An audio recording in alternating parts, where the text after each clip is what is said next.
ఎవరికి కొంతమంది అడుగుతున్నారు నా పర్మిషన్ లేకుండా పదవులు ఇవ్వకూడదని కూడా ఇంకా అలాంటి ఆలోచనలు ఉన్నాయి పార్టీలో. ఎవ్వరి పర్మిషన్ ఉండదు.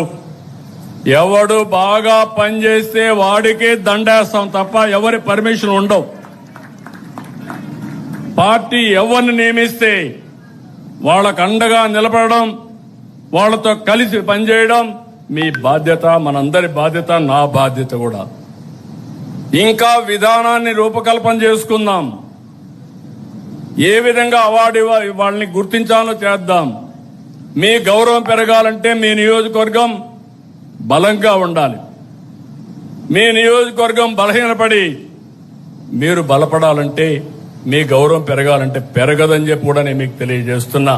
నేను బ్లంట్ గానే చెప్తున్నా. ఈరోజు ఏమనుకోవద్దండి, మనసిప్పి మాట్లాడాలి. మనసిప్పి మాట్లాడకపోతే మీరు ఏమనుకుంటారంటే ఎవరైనా పని చేయకపోయినా నాకు గౌరవం ఇవ్వమంటారు, నేను ఫస్ట్ నుంచి ఉన్నాను నాకు గౌరవం ఇవ్వమంటారు. కావాలంటే మా ఇంటి పిలిచి ఒక కాఫీ ఇస్తాను, కానీ పార్టీ కోసం పనిచేసిన వాళ్ళకే గుర్తింపు ఉంటుంది. నేను వెరీ క్లియర్. నా ఫ్రెండ్ అయినా లేకుండా నా ఇంట్లో దగ్గరగా ఉన్న రేపు ఎవరైనా సరే వేదిక పైన ఉండేవాళ్ళు కానీ కింద ఉండేవాళ్ళు కానీ అందరికి ఒకటే రూల్ వర్తిస్తుంది. సమర్థత, పార్టీకి లాయల్టీ, రాష్ట్రానికి ఉపయోగపడే నాయకత్వానికి నేను అండగా ఉంటానని మరొక్కసారి తెలియజేసుకుంటూ ఈరోజు ఈ మీటింగ్లో మిమ్మల్ని అందరినీ చూశాను.